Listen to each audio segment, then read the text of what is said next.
Hello नमस्कार साथियों, आपका बहुत बहुत स्वागत है हमारे यूट्यूब चैनल पर शिवोपाध्याय बायो क्लास में। फ्रेंड्स, आज हम लोग बात करने वाले हैं एक बहुत ही ज़बरदस्त टॉपिक के बारे में, जो कि क्लास 11th का होगा और उसका नाम है चैप्टर 5 होगा, that is the morphology of flowering plant. दोस्तों, आज हम लोग देखेंगे कि मॉर्फोलॉजी क्या होता है और फ्लावरिंग प्लांट से इसका क्या ताल्लुक है, कैसे इससे रिलेट करता है। तो देखिए फ्रेंड्स, क्या होता है कि जैसे हम बात करते हैं जब मॉर्फोलॉजी में, तो मॉर्फोलॉजी मतलब मॉर्फ मतलब फॉर्म, लॉजी मतलब उसका स्टडी करते हैं हम लोग, यानी हम कह सकते हैं कि इसके रूप ढंग की बात हम करते हैं, या हम कह सकते हैं फॉर्म की बात करते हैं। यानी हम कह सकते हैं कि जो एंजियोस्पर्म प्लांट बॉडी होती है, यानी एंजियोस्पर्मी जो होती है, अर्थात हम कह सकते हैं जो फ्लावरिंग प्लांट बॉडी होती है, इसमें आप देखने को मिलता है बहुत ज्यादा डाइवर्सिटी देखने को मिलता है कंसिडरेबली। अगर हम बात करते हैं यानी कैसे आपको डाइवर्सिटी देखने को मिलेगा, तो ये उसके रूट को लेकर के, उसके स्टेम्स को लेकर के, फ्रूट को लेकर के, सीड को लेकर के, यानी हम कह सकते हैं कि ये पौधों में अलग अलग प्रकार जो हमारे होते हैं, यानी कि fruit, seed, root, stems, leaves, इन सब के आधार पर हम देखते हैं कि बहुत सारे वेरिएशन देखने को मिलते हैं। यानी हम कह सकते हैं कि मॉर्फोलॉजी के अंतर्गत हम देखेंगे कि जो अपर वाला पार्ट होगा, यानी ऊपर की तरफ होगा, एरियल भाग होगा, दैट इज द क्या होता है, वो शूट वाला सिस्टम होता है। लेकिन जो डाउन होता है, यानी इनसाइड ऑफ सॉइल होता है, that is the root system होता है।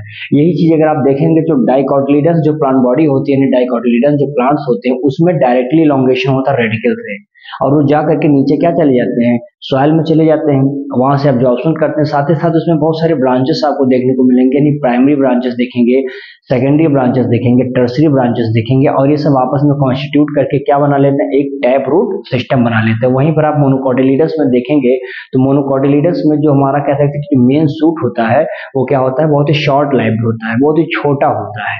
समझ में आ गया ना। तो यहाँ पर आप देख सकते हैं, यानी हम कह सकते हैं बेस ऑफ स्टेम से वो निकलते हैं। तो अलग अलग स्थानों में आपको अलग अलग रूट के सिस्टम भी आपको देखने को मिलेंगे। कहीं पर आपको टैप रूट मिलेगा, कहीं एडवेंटिशियस रूट मिलेगा, कहीं पर फाइब्रस रूट मिलेगा। तो अलग अलग जो रूट्स होते हैं, हम लोग उन्हीं को वन बाय वन यहाँ पर डिस्कस करेंगे। तो आप लोग अपना नोटबुक निकाल लीजिए और पेन निकाल लीजिए, क्योंकि जो मैं नोट्स लिखाता चलूंगा कुछ इंपॉर्टेंट रहेगा वो आप लिखते हुए चलेंगे, ठीक है ना। तो यहाँ पर देख लेंगे आप, टॉपिक का नाम पड़ा हुआ है morphology of flowering plant, chapter number 5 है। ध्यान से देखिएगा, मैं इसमें एक छोटा सा आप कह सकते हैं कि इंट्रोडक्शन के रूप में यहां पर मैं लिख देता हूं, इंट्रोडक्शन, ठीक है ना। इंट्रोडक्शन में वही जो भी मैंने आपसे बताया है, प्लांट मॉर्फोलॉजी, मॉर्फ यहां पर ले लेंगे, अभी जो मैंने आपसे बोला था वही सेम चीज होंगे। मॉर्फ, मॉर्फ मतलब क्या हो जाएगा भाई, फॉर्म, क्या होगा, फॉर्म हो जाएगा, ठीक है ना। और यहां पर आप बता देंगे क्या, लोगस मतलब स्टडी की बात करते हैं, लोगस मतलब स्टडी की बात करते हैं ना।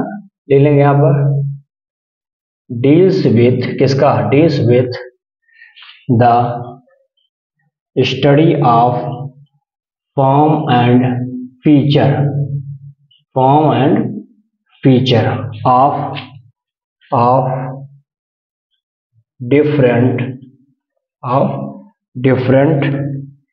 Plant organs. कौन कौन से, लाइक बता देंगे, रूट है, स्टेम्स हो जाएंगे, लीव्स हो जाएगा, है ना, सीड हो जाएगा, एंड फ्रूट, एंड फ्रूट की बात आप करते हैं, ठीक है ना।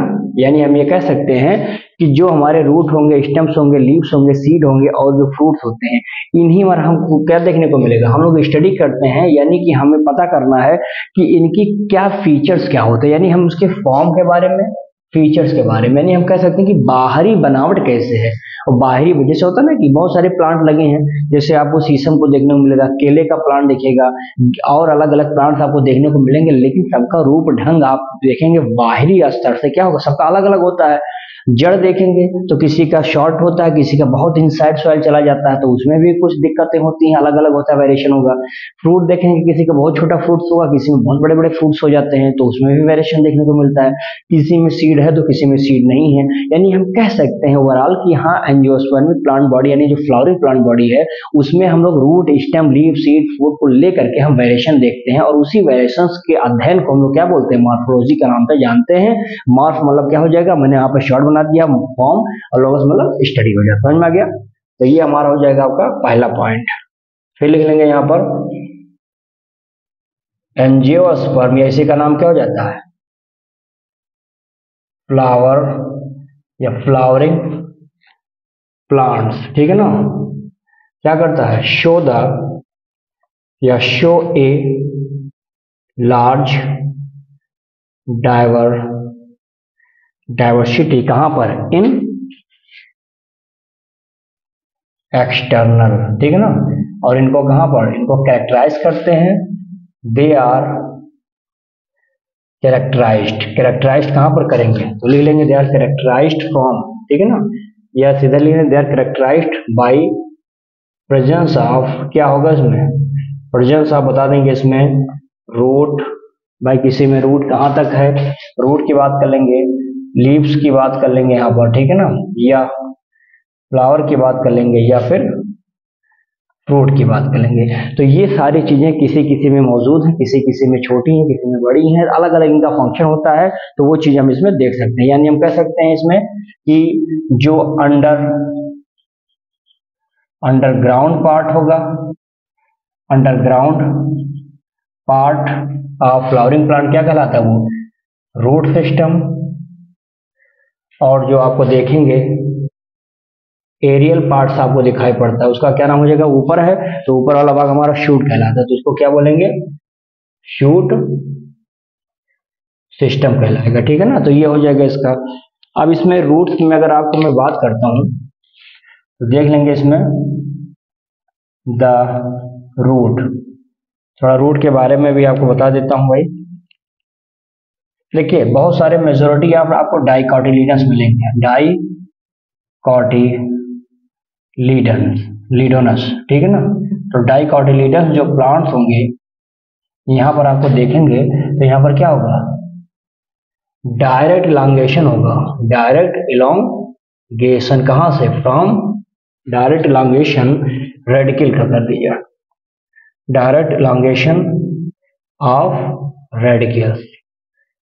रेडिकल्स और कहां पर जाएगा, रेडिकल्स लीड टू सॉइल, ठीक है ना, यहां पर सॉइल, और ये फॉर्म क्या करेगा, फॉर्मेशन प्राइमरी रूट, ठीक है ना, ये प्राइमरी रूट बनाएगा। यानी हम ये कहना चाहते हैं कि जैसे यहां पर आप देखेंगे तो ये हमारा सीड हो जाता है, ठीक है ना। इस सीड का ये ऊपर वाला भाग कहलाता है क्या भाई, प्लूम्यूल। ये आगे जाके क्या बनाएगा, शूट बनाएगा यानी स्टेम बनाएगा, और ये नीचे वाला क्या भाग होता है, रेडिकल होता है। ये आगे जाके क्या बनाएगा, रूट बनाएगा।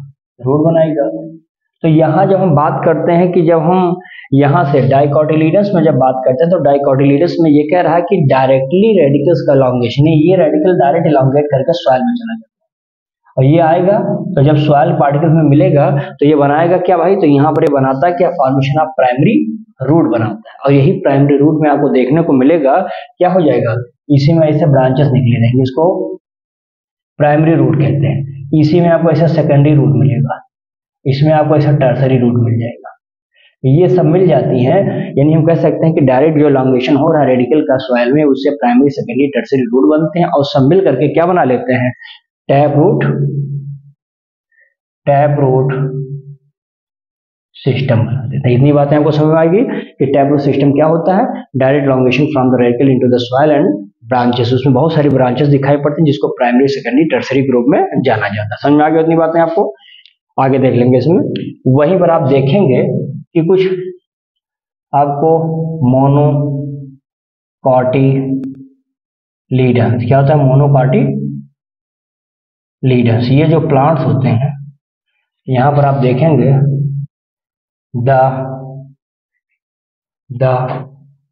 प्राइमरी रूट क्या होता है, इज शॉर्ट, बहुत छोटा, शॉर्ट लाइफ हो जाता है, कम समय के लिए रहता है, शॉर्ट लाइफ होता है, एंड क्या होता है, फ्रॉम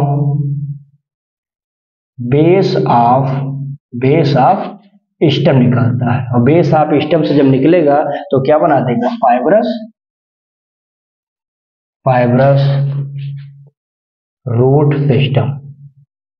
क्या बनाएगा, ये फाइब्रस रूट सिस्टम बना देगा। ये बातें आपको समझ में आ रही हैं कि अगर हम मोनोकोटिलिडस में देखेंगे तो जो हमारा मेन स्टेम होता है क्या होता है, काफी शॉर्ट लाइफ होता है, छोटे समय के लिए होता है, तो उसका कोई अर्थ होता है नहीं। फिर देखेंगे कि डायरेक्टली कहाँ से निकलता है, फ्रॉम द बेस। जैसे स्टेम है तो इस स्टेम के बेस से निकल जाएगा, यहाँ से निकलेगा, ठीक है ना, बेस से निकलेगा, ना रेडिक्यूल ना फ्लेम्यूल से, तो स्टेम के बेस से निकलेगा, आगे जाकर के क्या बनाएगा, फाइब्रस रूट सिस्टम बना देगा। समझ में आ गई इतनी बातें। अब यहाँ पर एक चीज और यहाँ पे बता देता हूँ मैं, यानी जो हम कह सकते हैं जो हमारा रूट होता है, इस रूट को अगर मैं इसको आपको ऐसे डिवाइड कर दूं तो बता देंगे कहाँ पर है, टैप रूट, ठीक ना। फिर यहाँ पर आप बता देंगे किसमें, टैप रूट बता देंगे, फिर आप बता देंगे फाइब्रस रूट में है, और तीसरा किसमें हो जाएगा भाई, तीसरा बता देंगे यहाँ पर एडवेंटिशियस रूट। ये तीन प्रकार के रूट को हम लोग यहाँ पर एक्सप्लेन करते हैं। तीनों प्रकार के बारे में आपको जाने रखना है कि हाँ इसके एग्जाम्पल क्या है और ये कैसे कैसे डिवाइड होते हैं। देखिए टैप रूट इसे लिखा है, कुछ मत करिए इसमें, आप लिख लीजिए ये डाइकॉट में ज्यादातर पाए जाते हैं। डाइकॉट में एग्जाम्पल कोई पूछेगा बता दीजिए मस्टर्ड, स्पेशली मस्टर्ड बताइए, ठीक है ना।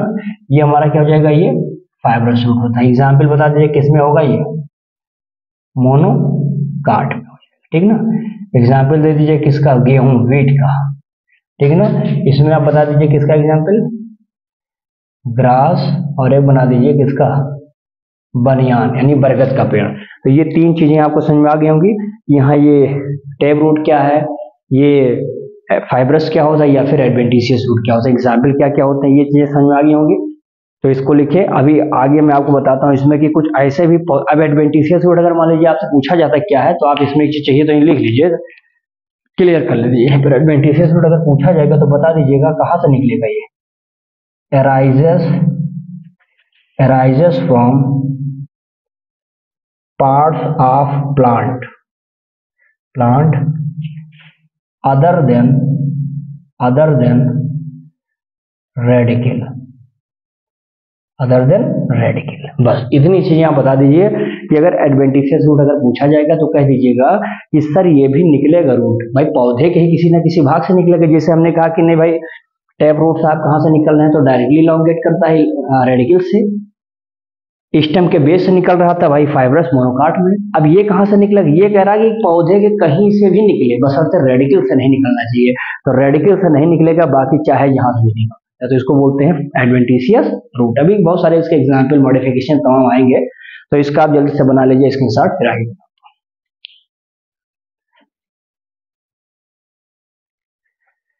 चलिए अब इसके हम लोग बात करेंगे फंक्शन के बारे में। कुछ इसके फंक्शन भी ध्यान दे दीजिए रूट का, तो दो चार पॉइंट है बहुत इंपॉर्टेंट भी हैं, ध्यान देना। Absorption of water comma mineral, कहाँ से, मिनरल फ्रॉम सॉइल, यानी मिट्टी से क्या करता है, एब्जॉर्ब करता है मिनरल्स और सॉइल, ठीक ना, पहला। दूसरा लिख लेंगे यहाँ पर क्या हो जाएगा, एंकोरेज ऑफ प्लांट पार्ट्स, यानी पौधा इसे है तो पौधे को एंकरेज सहारा देता है, अगर जड़ ना हो तो पौधा ऑटोमेटिक गिर गया, तो इसीलिए कह रहे हैं कि इसको एंकरेज करता है यानी सपोर्ट करता है, ठीक ना। Storage of preserve food material, यानी जड़ है तभी तो फूड हमारे कह सकते हैं रिजर्व है उसमें, प्लांट में जड़ ही नहीं होगा तो पौधा सब सूख जाएगा, तो ये भी काम करता है। और एक काम और इसमें बताना चाहते तो बता दीजिए, ग्रोथ रेगुलेटर्स, यानी हम कह सकते हैं कि अगर जड़ है तो पौधे का ग्रोथ होगा, जड़ खत्म हो गया पौधे का ग्रोथ रुक जाएगा, यानी हम कह सकते हैं पौधे का ग्रोथ होगा कि नहीं होगा ये भी रेगुलेट करने की जिम्मेदारी किसके हाथ में है, रूट के हाथ में, क्लियर है। अब देखेंगे पौधे के अलग अलग रीजन्स आपको दिखाई पड़ेंगे, तो उसी रीजन्स को हम लोग देखेंगे यहाँ पर। तो यहाँ पर आप चाहिए तो लिख दीजिए reasons of root, reasons of root. देखिए रूट में होता क्या है बेटा कि इसमें एक कह सकते हैं कि ले लेंगे कैरिड, क्या कैरिड करता है ये, कैरिड एट एपेक्स, इसके एपेक्स पे आपको क्या मिलेगा तो बता देंगे क्या, रूट कैप।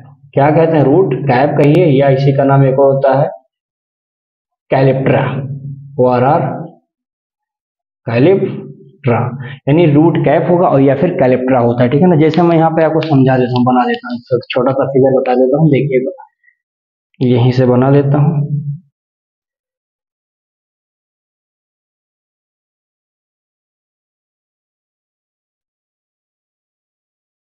देख लेंगे,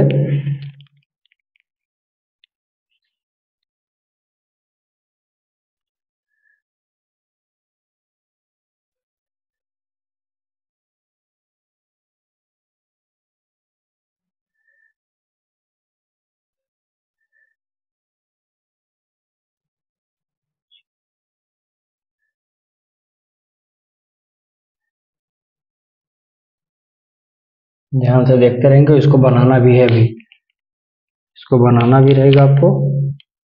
तो यहाँ पर देखेंगे ये वाला जो एरिया होता है इतना हमारा, इतना, ये सब क्या कहलाता है हमारा ये वाला बेटा, ये जो एरिया है रूट कैप, ठीक है ना, ये रूट कैप है। और इतना एरिया, इसकी इतना वाला भाग ऊपर जो थोड़ा सा होता है इसको region of meristematic, region of meristematic activity के नाम से जानते हैं, ठीक है ना। और ये वाला जो एरिया हमारा इतना, रीजन ऑफ इलोंगेशन, इलोंगेशन, ठीक है ना। और ये वाला हमारा सब एरिया क्या कहलाता है, region of maturation, region of maturation कहते हैं, ठीक है ना। और इसी में आपको देखने को मिलेंगे छोटे छोटे हेयर्स ऐसे मिल जाएंगे, इसको सब हम लोग क्या बोलते हैं, रूट हेयर्स, रूट हेयर्स के नाम से जानते हैं। तो ये हमारा रीजन है, मतलब रूट जो होता है उसके कौन कौन से भाग में क्या क्या पाया जाता है वही उसके रीजन को इंडिकेट करता है। तो ये समझ में आ गया। तो मैंने लिखा था कि रूट कैप क्या होता है, एपेक्स भाग होता है, ये टॉप बिल्कुल यहाँ पर मौजूद है, तो एपेक्स हो गया। फिर देख लेंगे, उसी में आगे बढ़ा देंगे देखेंगे भाई, फिर उसी में देखेंगे ये जो रूट कैप होता है, यानी हम कह सकते हैं कि रूट कैप, ये कुछ ऐसे पौधे के जहां पे एब्सेंट हो, यहाँ पर होगा एब्सेंट हो जाएगा, बता देंगे यहाँ पर क्या हो जाएगा, ये हाइड्रोफाइट, ईपी, ईपीफाइट में हो जाएगा, माइकोराइजल, माइकोराइजल में हो जाएगा, ये सब क्या हो जाएंगे यहाँ पर, ये पैरासाइट्स, यानी हम कह सकते हैं कि हाइड्रोफाइट में, ईपीफाइट में, माइक्रोराइजल में, पैरासाइट में, ये सब क्या होता है, रूट कैप नहीं पाए जाते हैं। तो ये पहला, ये भी बहुत इंपॉर्टेंट पॉइंट है, ये समझा लीजिए, ये बहुत ही कह सकते हैं कॉम्पिटेटिव लेवल्स में पूछे जाते हैं कि कहाँ कहाँ पे नहीं पाए जाते हैं। तो ध्यान दीजिएगा, रूट कैप यहाँ पर क्या होता है, नहीं पाया जाएगा, ठीक है ना। फिर लिख लेंगे यहाँ पर क्या, above root cap, above root cap जो रीजन होता है उस रीजन का नाम क्या हो जाएगा भाई, मेरिस्टेमेटिक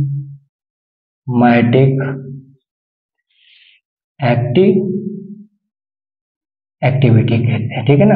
और यहाँ के जो सेल होते हैं क्या होती है, सेल रीजन, सेल जो होती है यहाँ क्या होती है, वेरी क्या कहते हैं, स्मॉल, यहाँ की सेल बहुत ही स्मॉल होती है, बहुत पतली होती है, थिन वॉल्ड होते हैं। लेकिन इसमें होता क्या है, डेंस साइटोप्लाज्म, ये बहुत इंपॉर्टेंट है, डेंस साइटोप्लाज्म होती हैं और ये डिवाइड बहुत तेज करती हैं, डिवाइड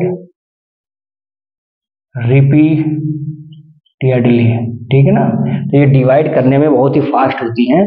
तो ये क्वालिटी है कि रीजन ऑफ मेरिस्टेमेटिक एक्टिविटी का क्या क्वालिटी है, तो कह दीजिए इसके सेल बहुत ही थिन होते हैं, पतले होते हैं, स्मॉल होते हैं, लेकिन साइटोप्लाज्म होता है इसमें और डिवाइड करने की क्षमता बहुत तगड़ी रखती हैं। तो ये होता है रूट कैप के थोड़ा सा एबव होता है। तो वो चीजें आपको समझने की जरूरत है, यहाँ पे समझ में आ गया। आगे देखेंगे इसमें, फिर लिख लेंगे यहाँ पे क्या, above above this region, above this region होता क्या कि इसमें undergo रैपिड इलोंगेशन होगा, ठीक है ना, और यहीं पर इलोंगेशन होगा और इनलार्जमेंट भी देखने को मिलेगा, इनलार्जमेंट हो जाएगा। और ये रिस्पॉन्सिबल किसके लिए होंगे, responsible for growth of root length. भाई रूट की जो लेंथ ग्रोथ हो रही है भी तो इसी के लिए जिम्मेदारी, इसकी जिम्मेदारी है, तो रूट लेंथ के लिए ग्रोथ हो जाएगा, यानी उसको बढ़ाएगा। इसको क्या कहेंगे, कॉल्ड रीजन ऑफ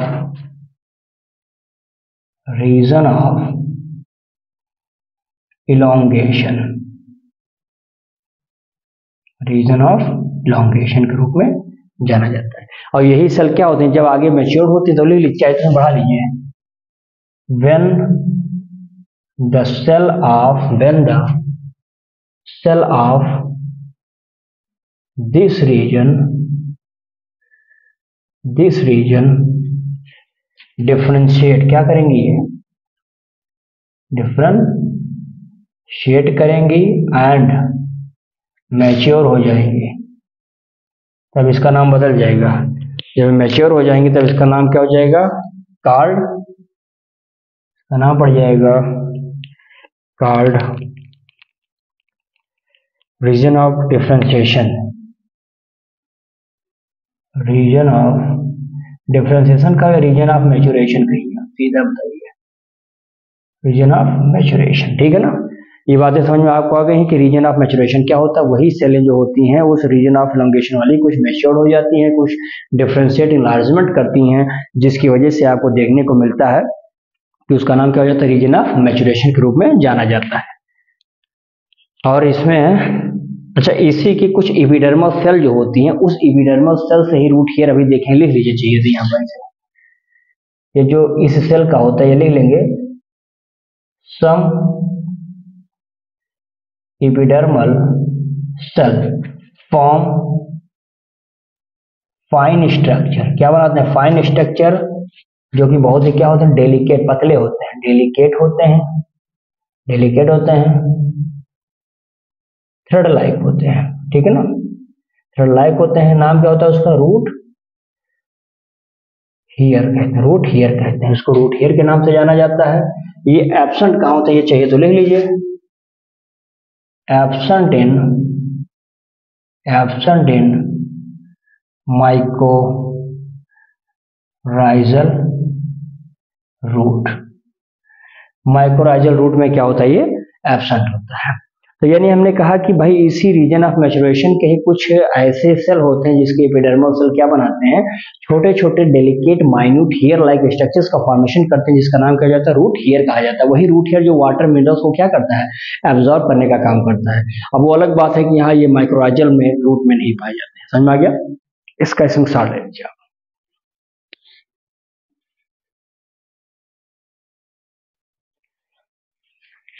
चलिए भाई आगे देखेंगे। अब अगला इसमें आ जाएगा हमारा क्या है, मॉडिफिकेशन ऑफ फूड, यानी जो रूट हमारा अभी तक काम क्या कर रहा था, एंकरेज कर रहा था, सपोर्ट कर रहा था, एब्जॉर्प्शन कर रहा था, है ना, कंट्रोल कर रहा था कि पौधा आगे बढ़ेगा कि नहीं बढ़ेगा, यानी तमाम जो काम रूट कर रहा था वो तो ठीक है, लेकिन उसके बदले में कुछ और काम करना है। यानी जैसे क्या काम करना है, सपोर्ट करना है, स्टोरेज ऑफ फूड करना है, रिस्पिरेशन में भी मदद करना है। अब स्टोरेज ऑफ फूड यानी वही रूट, जैसे कैरेट, सलजम, गाजर, मूली, ये सब क्या है, आपको एक ऊर्जा दे रहा है, एनर्जी दे रहा है, तो ये सब रूट ही है, लेकिन कन्वर्ट हो गया किसमें, स्टोरेज ऑफ फूड में, सपोर्ट कर रहा है। सपोर्ट कैसे कर रहा है, जैसे आप देख रहे होंगे उसमें गन्ने में है, मेज में है, आप देखेंगे जैसे कि उसमें बनियान में स्टील रूट मिल जाएगा। तो अलग अलग स्थानों पर आपको देखने को मिलेगा कि ये सब अलग अलग काम कर रहे हैं। जैसे रेस्पिरेशन में आप देखेंगे उसमें राइजोफोरा में देखेंगे, नीमेटोफोर, मैंग्रोव में जो कि स्वॉम्पी एरियाज में पाए जाते हैं, वहां पर जो निमेटोफोरा होता है रिस्पिरेशन में हेल्प करता है रूट। तो अलग अलग देखिए सब काम कर रहे हैं। जैसे काम क्या है, जैसे मान लीजिए आपने किसी को रखा है अपने यहाँ कुछ काम कराने के लिए, गेहूं कटाने के लिए, गन्ना बोआने के लिए, कुछ भी रखा है, तो क्या वो वही काम कर रहा है? नहीं। अब पता लगा गन्ना बो रहा है, लेकिन गन्ना बोते समय पता लगा कि आपको जरूरत है खेत में खाद पहुंचाने की, तो आप में कहते भैया जाके खाद जल्दी लेके आओ या दुकान से। तो आपने क्या काम किया? आपने रखा था एक काम के लिए, लेकिन उसके अलावा भी कुछ काम आप करवा रहे हैं। ऐसे ये भी है, रूट भी है। रूट पानी, जड़, खाना, भोजन तो ला रहा है, लेकिन जरूरत पड़ने पर ये भोजन भी देगा, जरूरत पड़ने पर ये सांस भी लेने में मदद करेगा, जरूरत पड़ने पर सपोर्ट भी करता है। तो ऐसे ही हम समझ सकते हैं इसको वहां से रिलेट करके। तो इसको हेडिंग डालिए मॉडिफिकेशन ऑफ रूट। तो इसमें लिख लेंगे other than respiration, other than respiration like, जैसे जैसे बता देंगे इसमें क्या भाई, सपोर्ट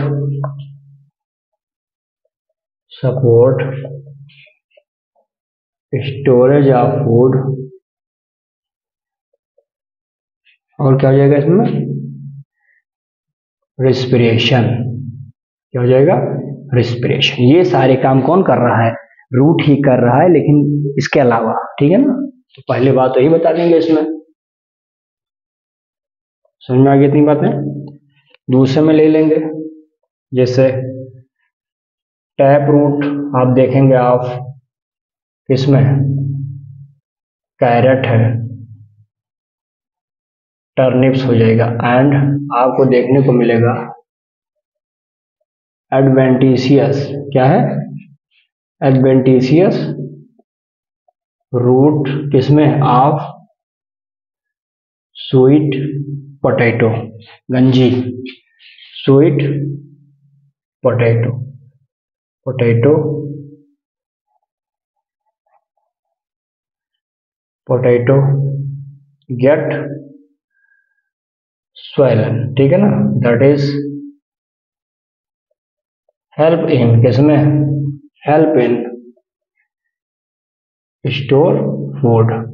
अब आप देखिए गंजी उंजी फूल जाता है, फूलने के बाद आपको एक प्रकार से क्या देता है, एनर्जी देता है, कार्बोहाइड्रेट पड़ा रहता है, खाओ बढ़िया से, तो एनर्जी भी दे रहा है। तो देखो रूट ही है, अभी तक पानी को ला रहा था, भोजन पहुंचा रहा था, लेकिन अब देखो आपके लिए भोजन तैयार करते रहता है, स्टोर कर रहा है। तो ये सब काम देखिए मॉडिफाइड होने के बाद, जैसा होता नहीं कि नॉर्मल आदमी है, अब वही आदमी को धीरे धीरे हम लोग क्या कन्वर्ट करें, उसमें रोबोट में मॉडिफाइड कर रहे हैं कि आदमी का काम रोबोट कर रहा है, तो मॉडिफिकेशन हो गया है, यानी एक नया काम मिल गया है। तो ऐसे ही हर पौधे में भी ये सब रिलेटेड है। तो ये चीज समझ में आ गया।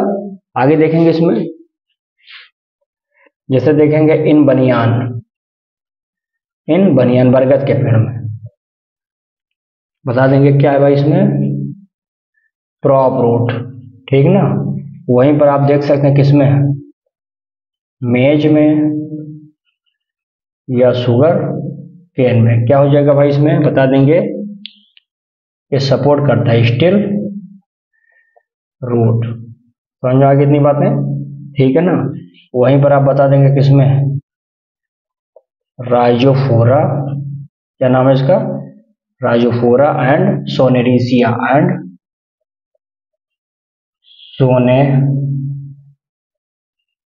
सोनेरेशिया, ठीक है। इसी को हम लोग मैन ग्रुप भी कह सकते हैं, क्या बोलते हैं, मैन ग्रुप, ठीक है ना। यहाँ पर आप देख सकते हैं ये कहाँ पर ग्रो करते हैं, इसे भी बता दीजिए, ग्रोइंग इन स्वाम्पी एरियाज, ठीक है ना। और ये क्या होता है, इनके बहुत सारे जो मैनी रूट्स होते हैं कम आउट हो जाते हैं, मैनी रूट्स कम आउट, कहां पर निकलते हैं भाई, ये come out on ground and help in किसमें, हेल्प इन रिस्पिरेशन। क्या होता है, हेल्प इन रिस्पिरेशन। कार्ड, उसका काम क्या होता है, नाम क्या होता है, कार्ड, उसका नाम लिख देंगे मैं, निमेटोफोरा, निमेटोफोर, ठीक है ना। चाहो तो ये ब्रैकेट में लिख लो यहीं पे, हेल्प इन ब्रीदिंग तो लिखा है, हेल्प इन रेस्पिरेशन या ब्रीदिंग लिख लीजिए, हेल्प इन ब्रीदिंग, ठीक है ना। यानी इसमें अगर मैं बताऊं आपसे तो एक चीज इसमें चाहिए तो शॉर्ट नोट टाइप का मैं यहाँ पर लिख देता हूँ और बेहतर बना लीजिएगा। यहाँ पर टैप रूट, फिर बता देंगे क्या, एडवेंटिशियस रूट, ठीक ना, फिर बता देंगे स्टिल रूट, स्टिल रूट, फिर बता दूंगा मैं फ्यूजिफॉर्म रूट, या इसमें आपको मिल जाएगा नेपी फॉर्म रूट, या हो जाएगा भाई क्या ट्यूबरस रूट, या इसमें हो जाएगा फाइसिकुलेटेड रूट, या फिर हो जाएगा मोनिफॉर्म, या इसमें एक लिख लेंगे नोडुलेटेड रूट। यानी हमने लिखा tap root, adventitious root, stilt root, fusiform root, napiform root, tuberous root, fasciculated root, moniliform root या नोडुलेटेड रूट। ये सब रूट के मॉडिफिकेशन है, लेकिन अलग अलग केसेस में देखने को मिलता है। जैसे मैं आपको कुछ बता देता हूँ, जैसे यहाँ पर टैप रूट में लिख लेंगे बेटा क्या कैरेट, या फिर आप लिख लेंगे किसको सलजम या गाजर की बात करेंगे, ठीक ना। एडवेंटिशियस में लिख लेंगे किसको स्वीट पोटैटो की बात कर देंगे, ठीक है ना। इतना हो गया।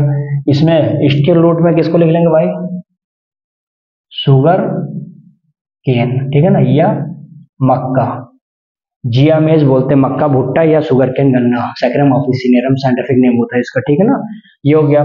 फ्यूजिफॉर्म में लिख लेंगे किसका कैरेट का, कैरेट का, ठीक है ना। यहां पर देख लेंगे किसका ये नेपी फॉर्म, ठीक है, टर्निप, टर्निप, ठीक है ना। यहां पर ले लेंगे किसका हो जाएगा ये ट्यूबरस, ले लेंगे स्वीट पोटैटो, ठीक है ना। तो ये हो जाएगा किसमें फाइसिकुलेटेड, ये हो जाएगा आपका डहलिया में, इसमें हो जाएगा डहलिया, या इसी के एक नाम और होता है, एक और ले लेंगे इसमें एग्जांपल एस्पैरेगस, एस्पैरेगस जिसका नाम होता है सहतूत। समझ में आ गया इतना। नेपी फॉर्म में आप ले लेंगे किसका मुनीफॉर्म, मुनीफॉर्म में हो जाएगा हाँ ग्रास, इसमें ग्रास ले लेंगे, और एक चाहिए तो आप लेंगे वेटिसंगुर विसिमा, ठीक है ना। ये दोनों इसी में आ जाएंगे। और ये बचा हमारा कौन सा नोडुलेटेड, तो नोडुलेटेड में आप देखेंगे गांठ जिसमें जोड़ों में रहता है लेगुमिनेसी में ज्यादा होता है, तो ले लेंगे यहाँ पर क्या लेगुमिनेसी प्लांट। यानी जितने भी पौधे आपको दाल उल देते हैं, अरहर दाल, उड़द, मंसूरी, ये सब जान लीजिए कि इसमें नोड्यूल पाया जाता है और नोडुलेटेड होते हैं ये, ठीक ना। तो ये होगा इसमें हमें और बात करते हैं यहाँ पर यहाँ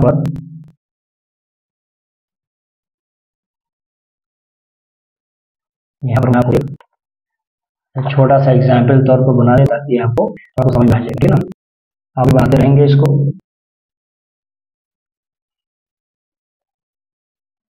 बायोलॉजी मतलब फिगर, बायोलॉजी मतलब फिगर आपका बनना चाहिए।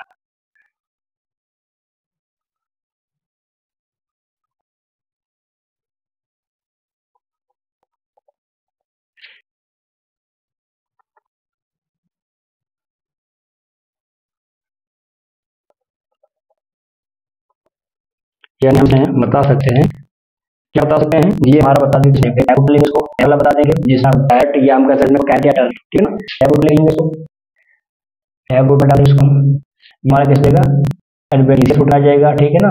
इसमें आप आ जाएगा स्वीट पोटैटो आ जाएगा, स्वीट पोटैटो, ठीक है। इसमें हम लेंगे इसको, ये हमारा हो जाएगा फ्यूजिफॉर्म, ये फ्यूजिफॉर्म आउट हो जाएगा हमारा, ठीक है ना। सो ये फ्यूजिफॉर्म आ जाएगा, और ये हमें एक फॉर्म है नेपी फॉर्म आ जाएगा, और हमारा ट्यूबरस रूट में आएगा, जो कि वाला भाग हमारे इसमें जाता है, और ये सपोर्ट करते हैं जो कि प्रॉब्लम के लगाते हैं। तो इसमें लिखा ये बात है यहाँ पर कोनी कोनिकल है ना। तो ये हमारा होता है हम कहते हैं जो भी दिए गए थे फ्यूजिफॉर्म ने ये सारी चीजें यहाँ देखो सच गए को बता दिया है। तो ये सारी चीजें बता सकते हैं क्या होता है ये मॉडिफिकेशन होता है। तो रूट का रूट अभी नोड ये हमारा कहां गया लेगुमिनेसी में रहा, इसके बाद ये जड़ को जड़ें जाती है ऐसे, इन जड़ों में आप क्या मिलता है कि ऐसे ही गांठ, इन्हीं गांठों में आपको देखने को मिलेगा लेगुमिनेसी प्लांट आता होता है, और यहीं आपको देखने को मिलेगा कि राइजोबियम नाम का क्या होता है, ये बैक्टीरिया इसमें फिक्स करने का काम करता है। मोर्फोलॉजी क्या है, मोर्फोलॉजी क्या होता है, ध्यान रखते हैं। रूट सिस्टम क्या है, रॉक रूट क्या है, स्टेट रूट क्या है, नीचे क्या है, इमाम होता है, कौन सा मॉडिफिकेशन, किस मॉडिफिकेशन, क्वांटल फ्यूजन क्या है, ये सब चीजें हम लोगों ने सीखने का प्रयास किया। तो ये बहुत ही बड़ा सेशन था जिसमें लोगों ने आज एक बेसिक समझा है कि मोर्फोलॉजी क्या है और रूट सिस्टम क्या है। समझ में आ गया ना? तो वीडियो लाइक दोस्तों, लाइक कमेंट जरूर करिएगा, भूलें नहीं। और जो चैनल को सब्सक्राइब नहीं किया, चैनल को सब्सक्राइब कर लेंगे। चलिए इतना विस्तार ले, बाकी हम मिलते हैं एक नए